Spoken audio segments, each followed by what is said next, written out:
What's up, guys? It's Tuesday. Hope y'all are having a great day. I am here at home chilling. It is spring break for me, so I have nothing else better to do than to just chill. I mean, be somewhat productive, but mostly chill. As you guys know, the first half of March has been insanely busy, okay? So just to be able to chill and catch my breath and kind of like reset and then get ready for prom next weekend, it's been good balance. But anyways, while we're here talking, this week, well, let's just start with this Saturday. This Saturday makes 2 years since my PopPop passed away, and I just kind of wanted to come on here and share like what life was like, this time, and leading up to March 22nd, 2023.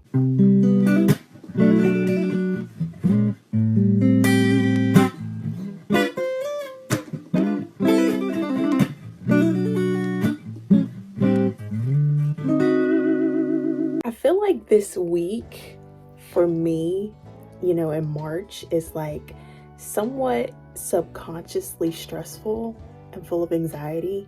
Like I feel restless, and in the moment I don't know why, but I do know why, and I dread it. Like it's like everything comes back, like all the memories come back, and it's in much greater waves from the last week of PopPop's life.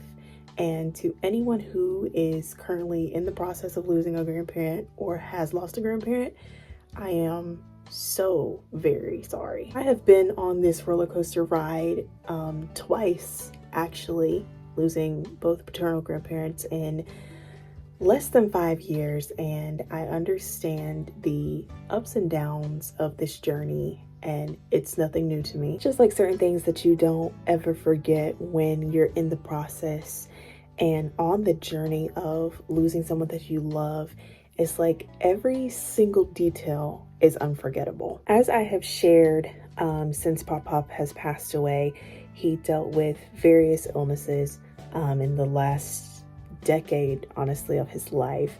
And on the day of my PopPop's funeral, my dad publicly shared in his eulogy just kind of some of the things that PopPop went through to the congregation and to our extended family, and all of the medical conditions that he had, like muscle deterioration disease, cancer once in 2010, which was removed by surgery, but then returned in 2021, and then congestive heart failure, and then blood blockage to the brain. PopPop was like my hero.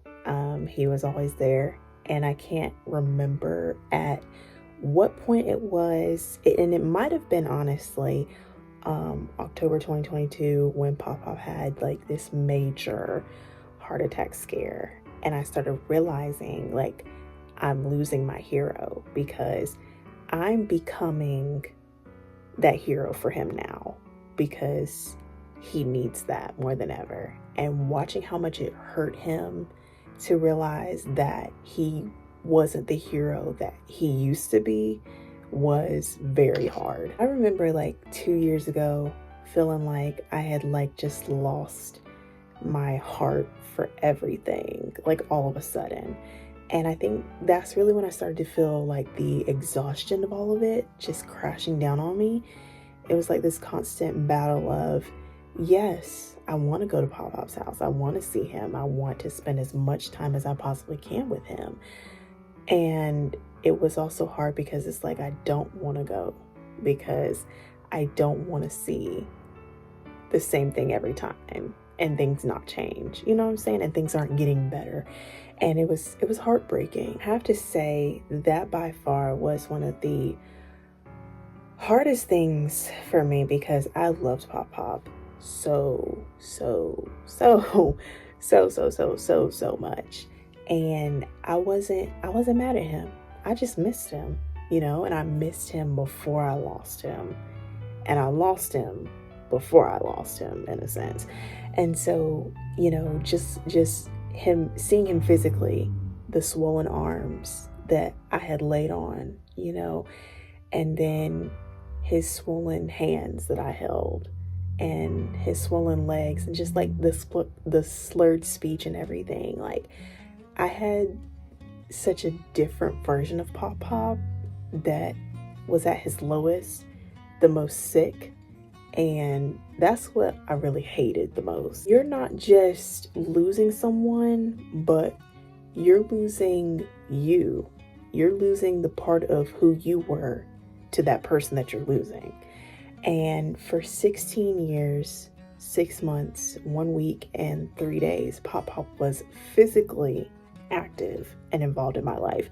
Even in his, what he called off season, he was there. Another part of the life before loss was the serious conversations that PopPop had with me and my parents, and it just became a very sentimental and emotional time for me because he was sharing, you know, all these hopes and wishes and dreams and all that stuff, and I would always like dread those conversations because it's just like, okay, PopPop has been in his head. He's been overthinking because he wants to say everything that he wants to say before it's the end. And it honestly kind of made me scared. And I will admit, I did have somewhat of like guilt after he passed away.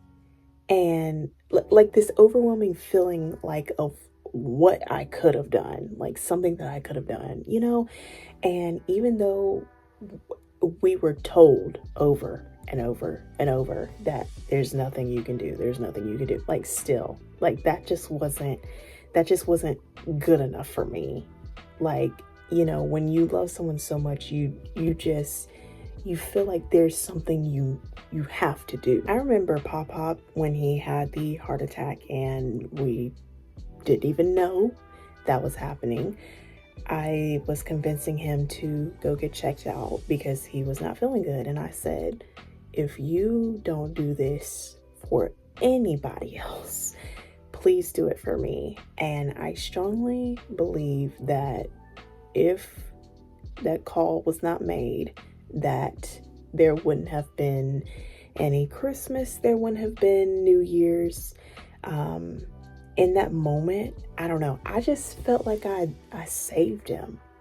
And like I was saying earlier, like I became his hero. And PopPop, he willingly, thank God, he agreed to go. And he lived another 5 months after that hospital visit. And God gave us the holidays. God gave me more time. And it was like literally just that one last good season of holidays.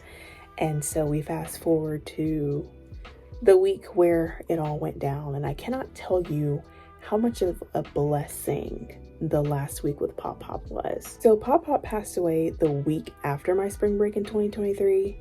I told my parents, I said, I don't really want to do much for spring break. I don't feel like it.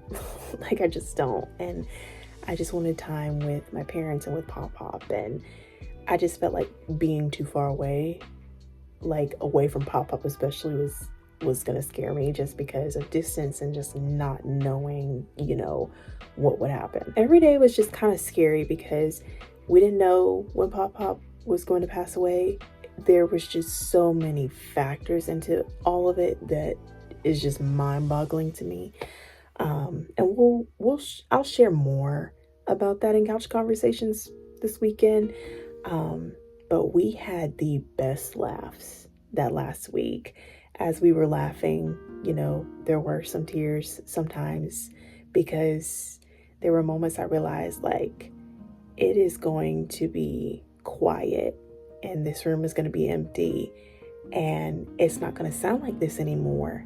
And, you know, so here I am, I'm laughing, I'm in the moment, but I'm also crying because I'm thinking about the future and how fast is about to come. And I'm very blessed and thankful to say that we ended on a good note. We really did.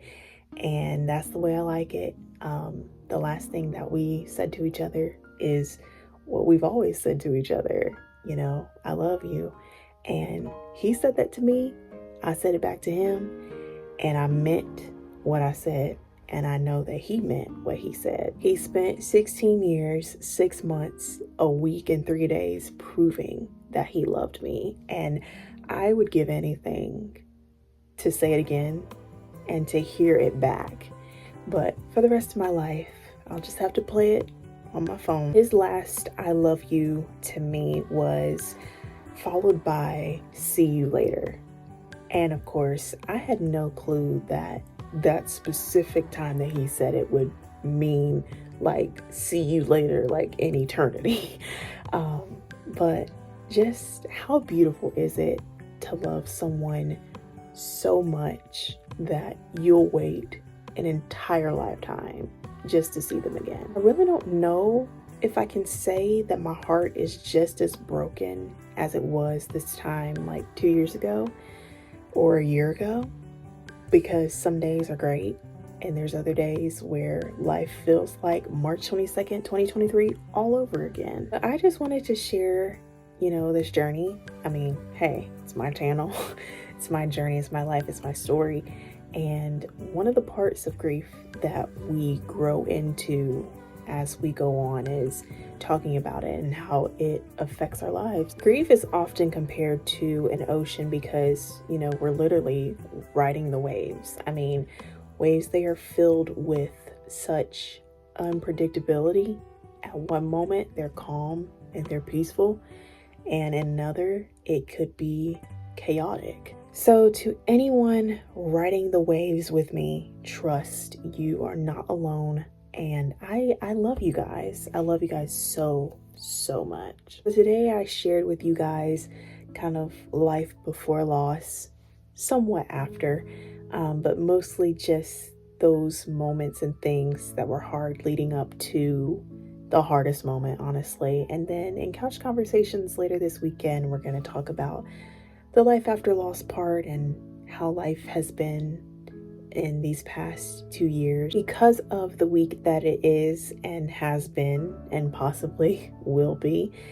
There's lots of emotions going into this week, and I am very grateful for all of my friends and family who have just been such a source of strength and love and guidance and just a safe place, because losing 2 grandparents in 5 years is definitely something I never expected. If you ask me as a little girl, did I think all of this was going to happen? I would have never guessed. I would have never said any of the things that I have experienced in the past 5 to 8 years. Through it all, I have been given such an amazing squad to go through all of this with and to have by my side, and it's been just amazing. So I wanted to publicly thank them. But anyways, that's it for my Tuesday talk. I love y'all so much, and I'll see you this weekend.